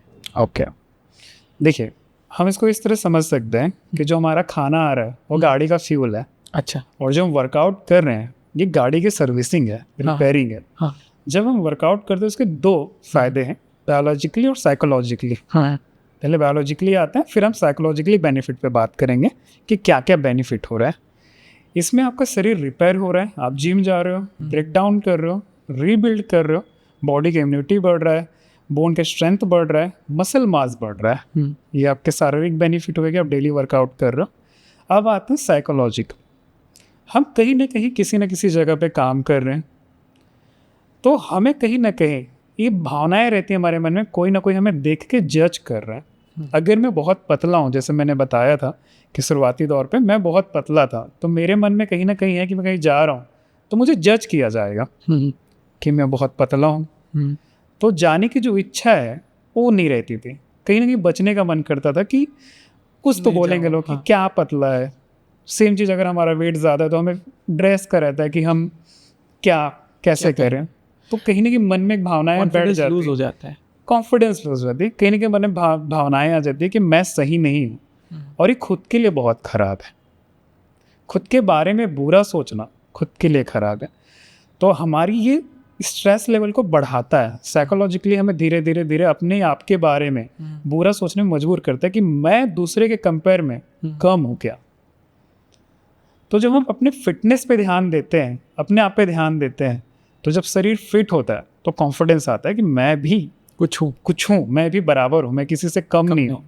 तो ये जो कॉन्फिडेंस होता है आपके वर्क लाइफ में भी काम आता है, पर्सनल लाइफ में भी काम आता है, खुद को भी अच्छा लगता है कि मैं फिट हूँ। मैं मानता हूँ कि एक्सरसाइज, आई थिंक मेरे हिसाब से कैंसर को रोक तो नहीं सकता, बट कैंसर होने से शायद हेल्पफुल हो। फास्टिंग और वर्कआउट दोनों कैंसर को रोक नहीं सकते, बट इम्यूनिटी को बना के रख सकते हैं। हाँ। जब क्या होता है हमारा शरीर कमज़ोर होता है तो बॉडी पे बहुत ज़्यादा उसका इम्पैक्ट पड़ता है, स्ट्रेस ज़्यादा होता है, फ्री रेडिकल अटैक ज़्यादा होता है हमारे बॉडी में। जब हम वर्कआउट करते हैं तो बॉडी की रिपेयरिंग कैपेसिटी बढ़ जाती है, बॉडी की इम्यूनिटी सिस्टम अच्छा स्ट्रांग होने की वजह से आपका मूड स्विंग कम होता है। तो हम साइकोलॉजिकली फिजिकली दोनों तरीके से इसमें हेल्प आता है। अच्छा, आप एक न्यूट्रिशनिस्ट हो जी, तो मेरा क्वेश्चन ये है कि क्या आप भी डाइट फॉलो करते हो? जी, मैं खुद भी डाइट प्लान फॉलो करता हूँ। कुछ बता सकते इसमें जरूर मैं अपने खाने के बारे में बताऊँ, उससे पहले मैं करता हूँ नहीं करता उसके बारे में बता दूँ। तो मेरा बिलीव ये है कि अगर मैं किसी को सजेशन दे रहा हूँ कि आप ये करो, उससे पहले उस चीज़ को मैं खुद करके देखूँ क्या किया भी जा सकता है या सिर्फ कहा जा रहा है। अगर मैं किसी को कह रहा हूँ कि आप चीट मत करो, बाहर का कुछ मत खाओ, तो ये मैंने पहले करके देखा तो मुझे वो चीज़ समझ में आएगा कि क्या क्या परेशानियाँ हो रही है उस चीज़ के साथ और उससे हम किस तरह से डील कर सकते हैं। तो इसलिए मैं खुद भी फॉलो करता हूँ, मैं खुद भी ट्रैवल करता हूँ। तो ट्रैवलिंग के बीच में क्या परेशानियाँ आ रही है, किस तरह का खाना कैरी किया जा सकता है, किस तरह का खाना बाहर मिल सकता है। तो मेरा अनुभव के साथ जब मैं किसी को बताऊं कि ये चीज़ें की जा सकती है, वो ज़्यादा सही होगी और उसके लिए भी ज़्यादा अच्छा होगा जो फॉलो करना चाह रहे हैं। तो मैं खुद भी फॉलो करता हूँ। जैसे अब मैं बैग लेकर आया हूँ यहाँ पे, 3 केले उसमें हैं। अच्छा, तो जैसे ये क्लास हमारा जो पॉडकास्ट खत्म होगा तो उसके बाद 3 केले मैं लूँगा। अच्छा, सेम चीज़ पानी का हम ले लें, जैसे हम डाइट फॉलो करते हैं। तो मैंने अभी यहाँ पे 1 लीटर पानी पी लिया होगा थोड़े थोड़े करके जी। तो उसी तरह से कि जो चीज़ हम करते हैं उसके बाद किसी को कहते हैं तो उस चीज़ का प्रभाव होता है कि मेरा मान प्रैक्टिकली करके देख रहे। हाँ, तो ये मेरा मानना है, तो इसलिए मैं अपने जीवन में करता हूँ। दूसरी एक चीज़ होती है जब हम बहुत समय तक कोई भी चीज़ को करते हैं तो हमें उस चीज़ का बेनिफिट समझ में आने लगती है। तो हमें समझ में आता है कि मैं अपने पेट में कचरा क्यों डालूं, डस्टबिन तो नहीं है। तो कुछ भी जो खाने की इच्छा है वो कुछ समय तक रहती है। तो जब भी हम डाइट प्लान स्टार्ट करते हैं 10-15 दिन क्रेविंग है, क्योंकि हमारे साथ पिछला अभ्यास है कि बाहर की चीज़ें खानी है, स्वादिष्ट चीज़ें खानी जो जुबान पे लगे, बट हम धीरे धीरे धीरे जब इस चीज़ को छोड़ते हैं तो समझ में आने लगता है कि उसका बेनिफिट क्या है। अच्छा। तो वो जो मन में ख्याल आता था पहले खाने को ख़त्म हो जाता है। मैं पिछले 10 साल से डाइट कर रहा हूँ, तो मेरी जो इच्छा है वो ख़त्म हो गई इसके साथ। अच्छा।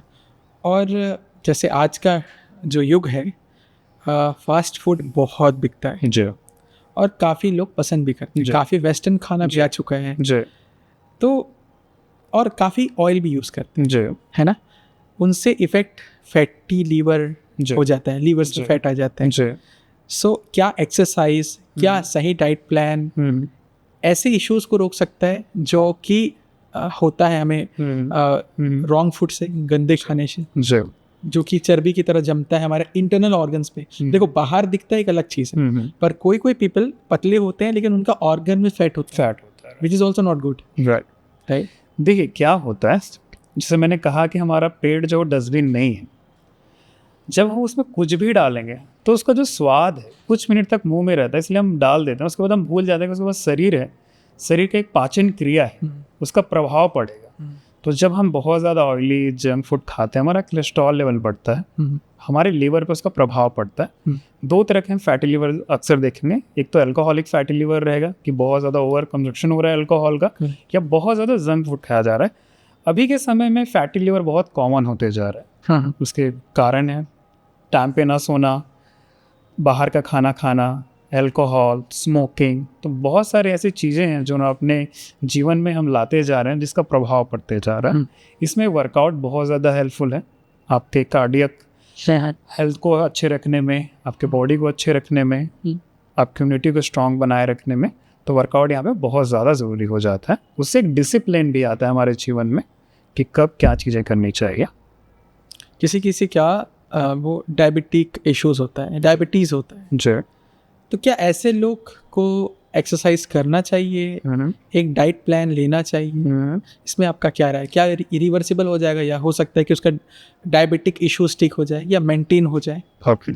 इसमें दो तरह के डायबिटीज़ होते हैं। डायबिटीज़ 1 जिसमें हमें इंसुलिन के इंजेक्शंस लगाने पड़ते हैं। डायबिटीज़ 2 इसको हम काफ़ी हद तक कंट्रोल कर सकते हैं डाइट के थ्रू। जब आप वर्कआउट करते हैं, इसको मैं पहले सजेस्ट करना चाहूँ कि इन लोगों को वर्कआउट ज़रूर करना चाहिए। जब आप वर्कआउट करते हैं, मसल ब्रेक करते हैं, तो आपके शरीर की क्षमता बढ़ती है कि चीज़ों को एक्सेप्ट कर सके, आपका इंसुलिन प्रोडक्शन इम्प्रूव होता है। तो ऐसे लोगों को फास्टिंग वीक में एक बार और वर्कआउट दोनों करना चाहिए, इससे बहुत हेल्प मिलेगा। ये डायबिटीज़ 2 के लिए। डायबिटीज़ जो 1 के पेशेंट हैं उनको अपने डॉक्टर से कंसल्ट करना चाहिए इसके बारे में कि वो क्या कर सकते हैं। कई लोग अब जिम जाते हैं तो उनका मोस्टली कंसंट्रेशन सप्लीमेंट्स में होता है, जी राइट। और अगर आप वेस्टर्न कुछ इंस्टाग्राम आईडीज़ में देखोगे, ऐसा जो भी डाइट फॉलो करता है या कोई फेमस जो जिम से रिलेट है, जी, वो लोग स्मूदी लेते हैं, ओट्स का स्मूदी होता है, बनाना स्मूदी, या बहुत टाइप के स्मूदीज होते हैं, पेरीज। सो ये क्या अच्छे हैं, ये क्या ज़रूरी है हमारे लिए, एक नॉर्मल पीपल के लिए और उनके लिए जो जिम जाते हैं? सप्लीमेंट्स, अलग अलग सप्लीमेंट्स, क्रेटीन है, BCAA बहुत यूजुअली यूज़ होता है, वे प्रोटीन होता है। तो क्या ये ज़रूरी है? क्या ये सच में ज़रूरी है? इसके बिना बॉडी नहीं बनता, पहला। और दूसरा, क्या हमें स्मूदीज़ को अपने डाइट में लाना चाहिए? हाँ। सो यहाँ पे 2 क्वेश्चन है, स्मूदी और प्रोटीन का। तो स्मूदी से स्टार्ट करते हैं। स्मूदी चॉइस है कि हमें लेना ही नहीं लेना है, ये ज़रूरी नहीं कि हम उसको लें, और वो ख़राब भी नहीं है। वो एक हेल्दी ऑप्शन है। आपको थोड़ा स्वाद चाहिए खाने में, तो आपने 2-3 फलों को मिक्स किया, आपने स्मूदी बनाया और ले लिया। बहुत जल्दी बहुत सारे लोगों को सुबह खाना बनाने का समय नहीं मिलता, तो उसमें क्या किया कि थोड़ा ओट्स ले लिए, एक बनाना डाल दिया, 2-3 आलमंड डाल दिया, एक कॉम्बिनेशन बन गया। अब इसमें क्या हो रहा है कि आपको स्वाद भी आ जाएगा और आपको 1 घंटे का समय भी नहीं देना कि आपको कुक करना हो। आपने पानी गर्म किया, उसमें डाल दिया, दूध गर्म किया, उसमें डाल दिया, आपका स्मूदी 5 मिनट में बन जाता है। तो एक मिल रिप्लेसमेंट की तरह उसको हम देख सकते हैं और ले सकते हैं। तो स्मूदी यहाँ पे सेफ़ है, उसका कोई प्रॉब्लम नहीं है। ये चॉइस है कि आपके पास समय है नहीं है, आपको अच्छा लगता है नहीं लगता है, आपके ऊपर निर्भर करता है। अब हम सप्लीमेंट पे आते हैं। सप्लीमेंट जरूरी नहीं कि आप लें, बट अगर आपको लगता है कि आपके खाने से पूरा नहीं हो पा रहा है, आपका सोर्स कंप्लीट नहीं हो पा रहा है प्रोटीन का, तो आप वहाँ पर रिप्लेस कर सकते हैं। बट इसमें हमें एक चीज़ का ध्यान रखना पड़ेगा कि डुप्लीकेसी बहुत ज़्यादा है सप्लीमेंट का। तो आप जहाँ से भी परचेस कर रहे हैं, ट्रस्टेबल हो वो बंदा जिससे आप ले रहे हैं। सप्लीमेंट में 60-70% जो सप्लीमेंट्स आते हैं वो फेक होते हैं या अच्छा। उसमें मिलावट होती है। अच्छा। तो हम ब्लाइंडली ट्रस्ट नहीं कर सकते इस चीज़ के ऊपर। तो अगर आप सप्लीमेंट कहीं से परचेस कर रहे हैं तो आपको एक बार देखना चाहिए कि आप कर रहे हैं जो डीलरशिप है वो सही है या नहीं है। हाँ। आप मेटाबॉलिक रेट के बारे में कुछ बता सकते हैं? कैसे हम जानेंगे अपना मेटाबॉलिक रेट क्या है? उस अनुसार हम खाना खाएंगे या अपनी डाइट फॉलो करेंगे? इसमें हर किसी का मेटाबॉलिक अलग अलग होता है। हम थोड़ा मेटाबॉलिक को समझते हैं फिर अपने मेटाबॉलिक पे हम ध्यान दे पाएंगे। मेटाबॉलिक क्या है कि रेस्टिंग मतलब लाइक पूरे डे में हम कितना कैलोरीज रिक्वायर है बॉडी को रन करने के लिए, बॉडी को चलाने के लिए हमें कितना कैलोरीज चाहिए होता है। तो बॉडी टाइप पे निर्भर करता है। अलग अलग 3 तरह की बॉडी टाइप्स होती है, एक्टोमॉर्फ, मेसोमॉर्फ, एंडोमॉर्फ। तीनों की रिक्वायरमेंट अलग है। एक्टोमॉर्फ वो लोग होते हैं जो बहुत पतले होते हैं, उनका मेटाबॉलिज्म बहुत ज़्यादा हाई होता है, उनको बहुत ज़्यादा कैलोरी आसपास में लोग बोलते हैं कितना भी खाते हैं शरीर को नहीं लगता, वो हाई मेटाबॉलिज्म रेट के लोग हैं। एक जो होता है जो जिम भी नहीं कर रहा है, कुछ नहीं कर रहा लेकिन बॉडी बहुत स्ट्रांग दिख रही है, अच्छा दिख रहा है, ये मेसोमॉर्फ में आता है। एक एंडोमॉर्फ होता है कि कोई फीमेल है मेल है वो थोड़ा ही खा रहा है लेकिन हम सोचते हैं बहुत खा रहा है इसलिए मोटा हो गया। तो तीनों का मेटाबॉलिज्म अलग अलग है हमारे यहाँ पे। तो पहले हमें शरीर टाइप को देखना पड़ेगा कि कौन सा टाइप है हमारा, हम एक्टोमॉर्फ है, मेसोमॉर्फ है, एंडोमॉर्फ है। अच्छा। उसके बाद हमारी फिजिकल एक्टिविटीज़ क्या हो रही है, हम बहुत ज़्यादा फिजिकली एक्टिव हैं या बहुत ज़्यादा सीटेड वर्क है, हमारी लाइफस्टाइल क्या हो रहा है, इस बेस पे हम कैलकुलेट कर सकते हैं कितना क्या हो रहा है। इसमें आप बहुत सारे कैलकुलेटर्स भी आते हैं। अच्छा। उसमें अपना वेट, हाइट और अपनी लाइफस्टाइल सेलेक्ट करके आप अपना वेट, मेटाबॉलिक रेट चेक कर सकते हैं। वो सबसे आसान तरीका है। कुछ लोग समझते हैं कि सप्लीमेंट नहीं लेना चाहिए, किडनी को इफेक्ट वो भी करता है जैसे कि नॉर्मल मेडिसिन करते हैं। अच्छा। क्या ये सच है? पूर्ण रूप से नहीं। जैसे मैंने बोला कि कुछ मिलावटी सप्लीमेंट आता है वो इफेक्ट करता है, हर सप्लीमेंट इफेक्ट नहीं करेगा यहाँ पे। कुछ सप्लीमेंट आई मीन प्रोटीन होते हैं जो कि हम डायरेक्टली खाने से लेते हैं। आई डोंट थिंक से कि वो हमारे किडनी को इम्पेक्ट करे, लेकिन कुछ प्रोटीन होते हैं जो हम डायरेक्टली सप्लीमेंट से right as a powder form. तो क्या ये कर सकता है हमारी किडनी को? पहले हम नेचुरल सोर्स पे आते हैं। नेचुरल सोर्स ऑफ जो प्रोटीन आप बोल रहे हैं खाने से आ रहा हो इम्पैक्ट करता है नहीं करता। हाँ। अभी तक ऐसा कोई रिसर्च नहीं आया जो ये बताता हो कि खाने से जो डायरेक्ट नेचुरल प्रोटीन आ रहा है वो हमारे किडनी को इम्पैक्ट करता हो। जैसे कि मैंने कहा सप्लीमेंट में डुप्लीकेसी बहुत ज़्यादा होती है तो कहीं ना कहीं हमारे किडनी पे इम्पैक्ट कर सकता है, ऐसी पॉसिबिलिटी है। करेगा ऐसा जरूरी नहीं है, अगर प्रोटीन सही है तो ऐसा नहीं होगा। डुप्लीकेसी है तो प्रॉबिलिटी बढ़ जाती है ऐसा हो। हाँ। कई लोगों को प्रॉब्लम्स होते हैं PCOS जैसे, तो इसमें आपका क्या राय है? क्या इश्यूज हम रेज कर, मतलब क्यों ये इश्यूज हो रही है और क्या हम इसे अपने डाइट से, अपने खाने से, अपने दिनचर्या से कंट्रोल कर सकते हैं? ओके, देखिए अभी तक इसको पूरी तरह से समझा नहीं जा चुका है कि इसका एग्जैक्ट रीज़न क्या है, PCOD क्यों हो रहा है। बट कुछ रीज़न जो साइंटिस्ट बताते हैं उनमें से आपका जेनेटिक हो सकता है कि जेनेटिकली आपको PCOD हो, दूसरा आपका लाइफस्टाइल एंड आपका वेट। 3 मेजर फैक्टर हैं जिससे आपको PCOD होने की प्रॉब्लम है। इसमें सबसे ज़्यादा जो हेल्पफुल है वो है आपका वर्कआउट एंड डाइट। हाँ। अगर ये आपका दोनों बैलेंस हो जाता है तो आपका जो हेयर ग्रोथ है, आपका जो पीरियड्स इरेगुलर है, ये सही किया जा सकता है, ये कंट्रोल किया जा सकता है पूरी तरीके से। तो जो PCOD जिनको है, हमारे पास 10 में से 3 जो आते हैं लोग उनको PCOD है। फीमेल की अगर हम बात करें 10 फीमेल आ रही है उसमें 3 फीमेल्स को PCOD होगा। आज के समय में PCOD बहुत कॉमन होते जा रहा है लाइफस्टाइल के कारण, फूड हैबिट के कारण, वेट के कारण। हाँ। तो यहाँ पे उनको फिजिकल वर्कआउट बहुत ज़्यादा जरूरी होता है, स्पेशली वेट ट्रेनिंग। हाँ। अगर आप देखोगे हमारा यहाँ का खाना पीना जो इंडिया का है, क्या बता सकते हो कि वेट लॉस के लिए बेसिकली हमें किस टाइप का रूटीन रहना चाहिए या तो किस चीज़ों को मोस्टली अवॉइड करना चाहिए? जैसे ऑयल हो गया या बहुत सारा चीज़ है राइट। तो ऐसा क्या चीज़ है जिसे हमें अवॉइड करना चाहिए जो बेसिकली यूजुअली हर आर्टिफिशियल पैकेट्स खाने का आइटम्स में होता है जिसे हमें अवॉइड करना चाहिए? ओके, सबसे पहले हम इसमें आएंगे टाइमिंग पे खाने का, जिसको सुधार की सबसे ज़्यादा ज़रूरत है। हम रात को 12 बजे भी खाना खा रहे हैं, हम रात को 1 बजे भी खाना खा रहे हैं, जो आप आज के लाइफस्टाइल में ज़्यादातर हम देखेंगे। तो इसमें सबसे ज़्यादा सुधार की ज़रूरत है वो टाइमिंग की। उसके बाद आता है बाहर के खानों की। अननेसेसरी खाने की ज़रूरत नहीं है, जहाँ पे ज़रूरत नहीं है शरीर को वहाँ पे हम खाना ना डालें। जैसे हम बाहर गए, हमारे घरों में हम देखें, बाहर हम बाद में आते हैं, पहले घरों में देखते हैं। तो जैसे 2 लोग खाना खा रहे हैं तो एक का खाना बच गया तो दूसरे को पास आउट कर देते हैं करेक्ट। कि थोड़ा बच गया तुम खा लो। तो मैं यहाँ पे समझने की जरूरत है कि हमारे रिक्वायरमेंट से ज़्यादा हमें खाना नहीं खाना है अगर हम वेट लॉस करना चाह रहे हैं तो। दूसरा है कि बाहर का खाना नहीं खाने की ज़रूरत है। जो हमारी रिक्वायरमेंट है वो घर के खाने से फुलफिल हो रही है, तो मैं एडिशनली बाहर का वो खाना जो पचेगा भी नहीं, पिज़्ज़ा जाके हम बाहर खाते हैं, बर्गर जाके हम बाहर खाते हैं, ऑयली फूड मोमोज जाके खाते हैं, मंगवा के भी खाते हैं। हाँ मंगवा के भी खाते हैं। तो इनको शरीर को ज़रूरत नहीं है, ये आप सिर्फ अपने स्वाद के लिए खा रहे हो। तो अगर आप वेट लॉस जर्नी में हो तो सबसे ज़्यादा जो इम्पोर्टेंट है वो डिसिप्लिन। अगर आपके अंदर डिसिप्लिन नहीं है तो आप बार बार वही मिस्टेक जो आपको, जैसे हर कोई जानता है कि क्या खाना चाहिए और क्या नहीं खाना चाहिए।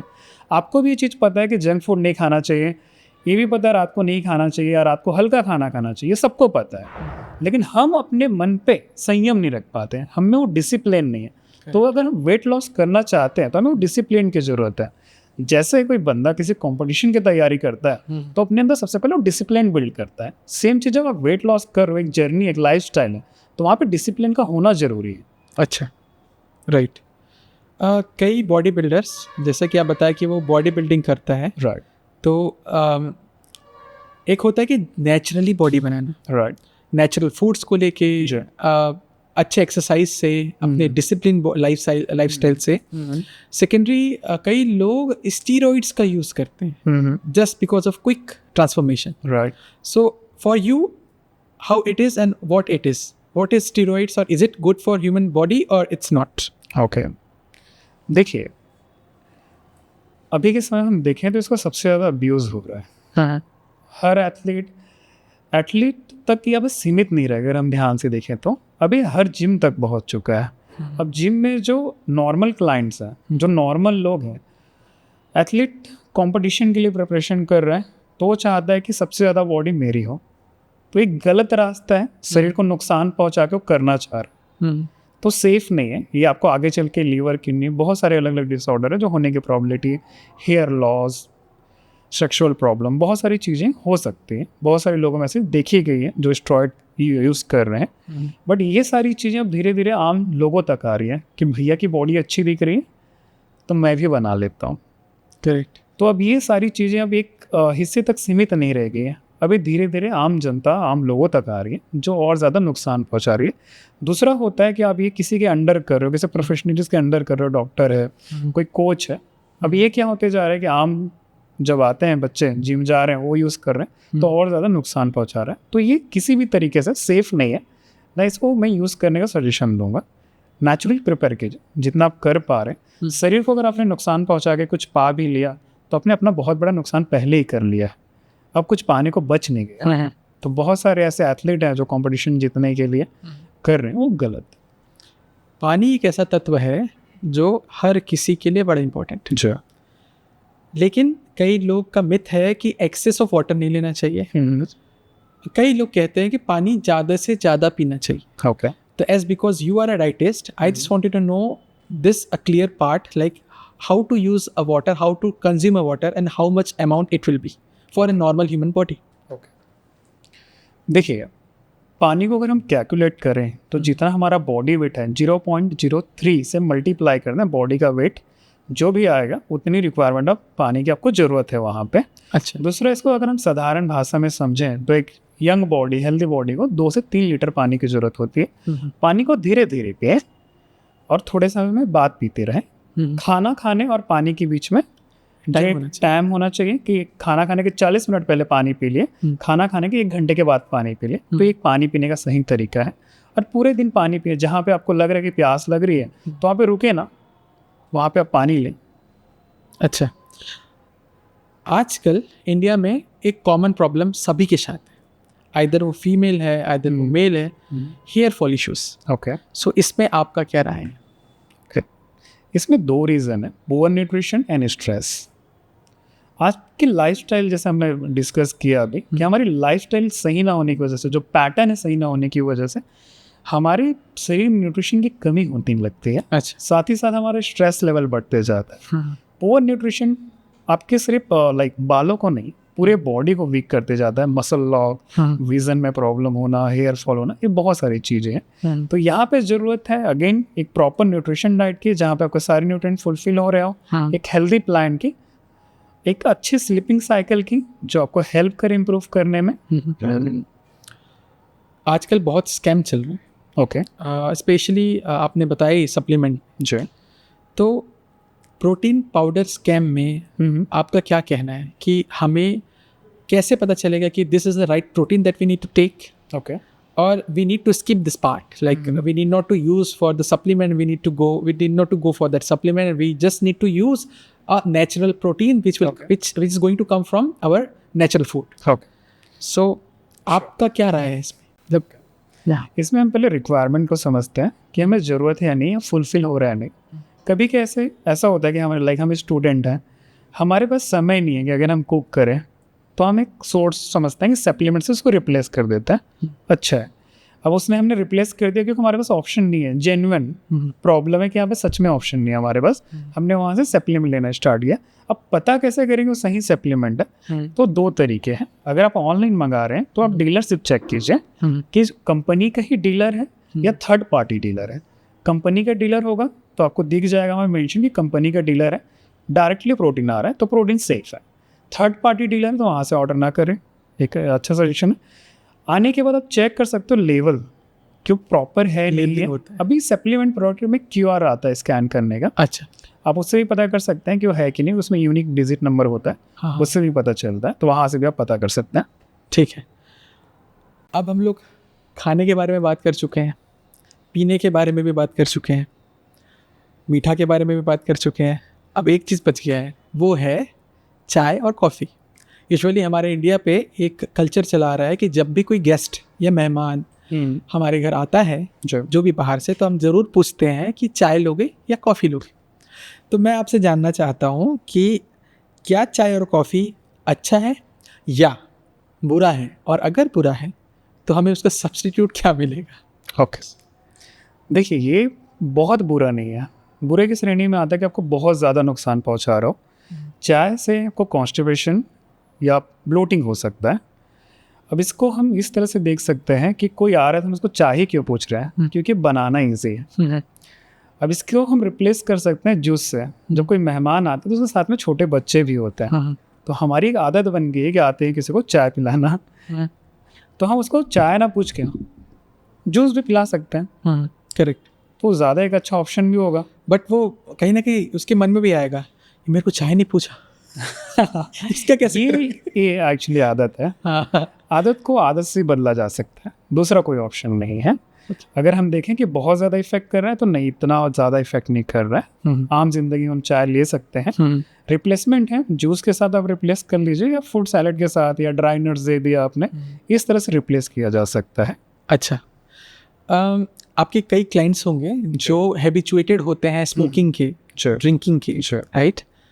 भले वो आपको शायद बताए ना, या फिर एट द लास्ट आपको बताए, या कभी भी अपने कि मैं यार मैं हैबिचुएटेड हूँ स्मोकिंग या ड्रिंकिंग का, आप कैसे डील करते हैं?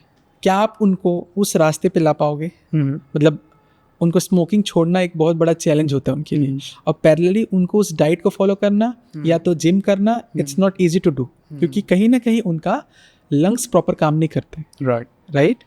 सो उनको मतलब होता है ना, एक एक्सर्शन से जल्दी आता होगा मेरे हिसाब से। तो उसमें आपका क्या कहना है?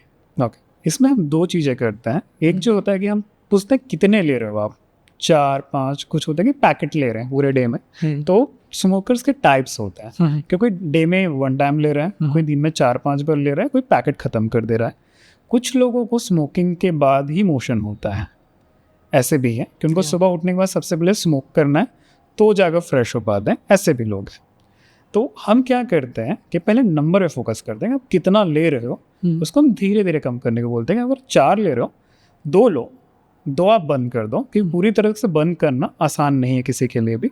तो हम उसको नंबर्स पे ध्यान देते हैं कि कितना ले रहे हो। अच्छा, जो जैसे मैंने बोला, बहुत लोगों को मोशन नहीं होता विदाउट स्मोकिंग या तंबाकू, बहुत सारे ऐसे लोग हैं जिनको निकोटीन चाहिए, उसके बाद ही वो फ्रेश हो पाते हैं। तो इसमें हम क्या करते हैं, सुबह उठने के बाद में गर्म पानी 1 लीटर 2-3 गिलास पानी, उससे क्या होता है शरीर में दबाव पड़ता है, आपके पेट पे दबाव पड़ता है, सबको मोशन में हेल्प मिलने लगता है। तो धीरे धीरे उस चीज़ को हम इस तरह से चेंज कर सकते हैं। इसमें आपको विल पावर की ज़रूरत है कि आप समय के साथ साथ चीज़ों को समझें कि आपके लिए अच्छा नहीं है, और कोई चीज़ अच्छा नहीं है उसको लेना ही अच्छा नहीं है। तो समय के साथ साथ जब आप फॉलो करते हैं, रूटीन में आते हैं, तो धीरे धीरे धीरे चेंज होते जाता है। वाह। मैं व्यूवर्स के लिए जानना चाहता हूँ कि हमें नॉर्मली हर ह्यूमन बीइंग को जी। सुबह उठते साथ आपके मतलब नज़रिए पे ऐसा कोई सप्लीमेंट या ऐसा कोई अच्छा खाने का सोर्स जो हमको उठने के बाद लेना चाहिए डेली, जिससे हम एक्टिव रहें दिन भर? ओके, सुबह जो हम उठ रहे हैं तो सबसे पहले जैसे हमने पानी की बात की, तो ज़्यादा से ज़्यादा पानी पिए, हल्का गुनगुना पानी पिए। ये आपको डाइजेशन को इम्प्रूव करेगा, कॉन्स्टिपेशन नहीं होने देगा। जब आपका पेट साफ रहेगा उसके बाद आप जो भी लेंगे, तो सुबह का समय फल के लिए बहुत अच्छा होता है। तो सुबह फल खाइए, सभी प्रकार के फल खाइए। खट्टा मीठा दो तरह के फल होते हैं, तो दोनों का कॉम्बिनेशन मत कीजिए, या तो आप मीठा फल खाइए या तो खट्टा फल खाइए। सुबह मीठा फल ज़्यादा अच्छा होता है खाने के लिए। केला खाइए आप सुबह सुबह, एप्पल खाइए, ये मीठे फल में, फ्रूट्स में खाइए। तो मीठे फल आप जब खाएंगे तो आपके डाइजेशन को भी अच्छा रहेगा, आपके लिए भी अच्छा है, और आपको सुबह मेहनत भी नहीं करना पड़ेगा। अच्छा। बहुत सारे ऐसे स्टूडेंट्स होते हैं जो बैचलर रह रहे हैं, अकेले रह रहे हैं, तो उनके लिए बहुत अच्छा और हेल्दी ऑप्शन है। वाह। कभी ऐसा, देखिए हम लोग इतना फूड के बारे में बात करें आज के पॉडकास्ट में। वेस्टर्न फूड्स में ना ज़्यादातर लोग बहुत ही बिना पका हुआ बहुत अच्छे तरीके से लेते हैं ग्रीन फूड्स, ग्रीन सैलड्स, है ना। उनका खाने का एक रेशो काफ़ी अच्छा होता है मेरे हिसाब से। ऐसा नहीं कह रहा हूँ कि सारा चीज़, मैं ऑयल्स का बात नहीं कर रहा, बट एक नेचुरल डाइट आप देखोगे, जैसे वेजीज हो गया, थोड़ा सा चिकन, या अगर नॉन वेजिटेरियन है तो पनीर, टोफूस, तो एक पर्टिकुलर एक क्लीन फूड रहता है, स्पाइसी नहीं रहता। राइट। इंडिया पे काफ़ी स्पाइसेस हम यूज़ करते हैं, हमारे एक टेक्निक है फूड को प्रिपेयर करने का। राइट। रॉ फूड को एज अ सब्जी बनाने का, रोटी में कन्वर्ट करने का, कार्ब्स को, या तो चावल में। तो क्या आपके लिए इंडियन फूड्स उतना ही अच्छा है जितना क्लीन फूड्स होता है जो आज वेस्टर्न कल्चर से आ रहा है? देखिए, जैसे हमने रोटी का बात किया, रोटी प्रोसेस है, उसमें हमारा उसका न्यूट्रिशन वैल्यू ड्रॉप नहीं हो रहा है। अच्छा। लेकिन जैसे हम खाने बनाने का तरीका देखें इंडियन किचन में, तो बहुत ज़्यादा फ्राई करते हैं किसी भी चीज़ को, या तो बहुत ज़्यादा फ्राई करेंगे या तो बहुत हल्दी मिर्च मसाले डालेंगे। तो जब भी किसी भी खाने को बहुत ज़्यादा फ्राई किया जाएगा, उसका न्यूट्रिशन वैल्यू ड्रॉप होने लगता है। वेस्टर्न में देखेंगे वो लोग लाइक वेजिटेबल ज़्यादा खा रहे हैं, ऊपर से ऑयल डाल रहे हैं, ऑलिव ऑयल वो लोग ऊपर से डालते हैं। हमारे यहाँ पे क्या करते हैं, ऑलिव ऑयल को भी समटाइम फ्राई कर देते हैं, तो उसकी न्यूट्रिशन जो वैल्यू है वो ख़त्म हो जाती है। वहाँ पे उसका जो गुणवत्ता है वो समाप्त हो जाता है। जितना पका होना चाहिए, कच्चा भी होना चाहिए, लेकिन बहुत ज़्यादा पका हुआ नहीं होना चाहिए, बहुत ज़्यादा ही उसको भूंजना नहीं चाहिए। अच्छा। बहुत लोग जलाते हैं, जैसे पनीर भुर्जी बना रहे हैं, तो उसको बहुत एक्सट्रीम भूनने की ज़रूरत नहीं है, हल्का सौते करना चाहिए, हल्का उसके ऊपर से ऑयल डालिए, उतना ही इनफ है। जब भी किसी चीज़ को बहुत ज़्यादा भुना जाएगा उसकी न्यूट्रिशन वैल्यू खराब होती है। आप कोई रॉन्ग फूड कॉम्बिनेशन जानते हैं? जैसे मैं बताता हूँ एग्जांपल, मेरी मदर बोलती थी कि तुम्हें तरबूज के साथ दूध नहीं लेना चाहिए, या तो कई लोग का मिथ है कि पपीते को करेला के साथ नहीं खाना चाहिए, वो प्योर पॉइजन बन जाता है। Okay. तो ऐसा कोई वर्स्ट कॉम्बिनेशन जो आप जानते हो, जो बिल्कुल ऐसा कॉम्बिनेशन नहीं यूज़ करना चाहिए, नहीं लेना चाहिए? Okay. जैसे मैंने बोला खट्टा और मीठे का कॉम्बिनेशन, उसका मतलब ही होता है क्षारीय और अम्लीय फूड। ओके। जिसका नेचर या तो एल्कलाइन हो या तो एसिडिक हो, दोनों का कॉम्बिनेशन नहीं करना चाहिए। जैसे कि संतरा हो गया, संतरा और बनाना दोनों का नेचर अलग है, एक खट्टा है आपका, एक मीठा है, तो दोनों को नहीं लेना चाहिए, उससे हमारे पाचन में फ़र्क पड़ता है। तो बहुत सारे लोग खाने के साथ में खीरा खाते हैं सैलेड के रूप में, बहुत सारे लोग खाना खाने के बाद खीरा खाते हैं। खीरा अल्कलाइन है, तो वो जब खाने पेट में जाएगा, पेट एसिडिक है, तो जब खाना जाएगा, खाने को पचाने के लिए बॉडी का एसिडिक होना ज़रूरी है। अब उसमें मैंने खीरा डाल दिया उसी समय, तो वहाँ पे डाइजेशन पे इम्पैक्ट करेगा। तो हम इस केस में क्या कर सकते हैं कि हमने खाना खा लिया, सैलेड खाना, अब 1 घंटे के बाद खाइए, तो उस तरीके से हम चीज़ों को मैनेज कर सकते हैं। अच्छा, आजकल हमारे इंडिया में और आई थिंक पूरे वर्ल्ड पे आयुर्वेदा बहुत तरीके से रेस कर रहे हैं। जी। अब तो आयुर्वेदा सप्लीमेंट्स भी आ रहे हैं, जैसे वेगन प्रोटीन्स आ रहे हैं जो कि प्लांट बेस्ड प्रोटीन होते हैं। तो आपको क्या लगता है, सच में आयुर्वेदा हेल्पफुल है as a point of nutrition? अगर न्यूट्रिशन के प्रोस्पेक्टिव से अगर हम देखें तो चलो, आयुर्वेदा पूर्ण रूप से हेल्पफुल है, नेचुरल है। हाँ।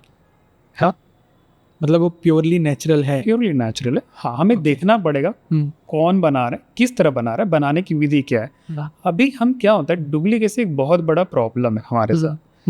हम कह नहीं सकते कहाँ पे और क्या कैसे बना है, तो एक बहुत बड़ा फैक्टर हो जाता है। बाकी नेचुरल जो प्रोडक्ट्स हैं, जो नेचुरली बन रहे हैं, सेफ है।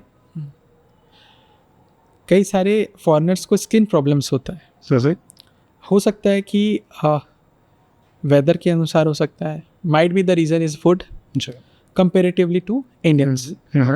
तो ऐसे कुछ यूज़ केसेस में एक न्यूट्रिशनिस्ट का क्या मानना हो सकता है और उसे किस प्रकार से कंट्रोल किया जा सकता है?